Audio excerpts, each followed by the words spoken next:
மாநகராட்சி அனகாபுத்தூர், பம்பல், காமராஜபுரம் உள்ளிட்ட முக்கிய சாலையில் நடுவே பாதாள சாக்கடை பணிக்காக தோண்டப்பட்ட பள்ளத்தை சரிவர மூடாததால் மழை பெய்யும் நேரங்களில் கனரக வாகனங்கள் சிக்கிக் கொள்கின்றன. இதனால் சாலையில் போக்குவரத்து நெரிசல் ஏற்படுவது தொடர் கதையாகி உள்ளது. இந்நிலையில் நேற்று இரவு பெய்த கனமழையால் சாலை முழுவதும் சேரும் சகதியுமாய் உள்ளதால் லாரி ஒன்று சாலையின் நடுவே உள்ள பள்ளத்தில் சிக்கிக் கொண்டதால் அவ்வழியே செல்லக்கூடிய மற்ற வாகனங்கள் மிகுந்த சிரமத்திற்கு ஆளாயின. இதனால் பள்ளத்தில் சிக்கிய லாரியை நீண்ட நேரம் போராடி லாரியை மீட்டனர். மேலும் காலை நேரத்தில் பள்ளி, கல்லூரி மற்றும் வேலைக்கு செல்வோர் போக்குவரத்து நெரிசலில் சிக்கி தவித்து வருகின்றனர்.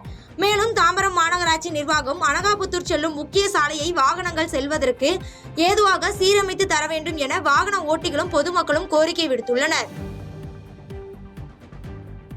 பாதகம் செய்பவரை கண்டால் நாம் பயங்கொள்ளலாகாது பாப்பா, மோதி மிதித்து விடு பாப்பா, அவர் முகத்தில் உமிழ்ந்து விடு பாப்பா.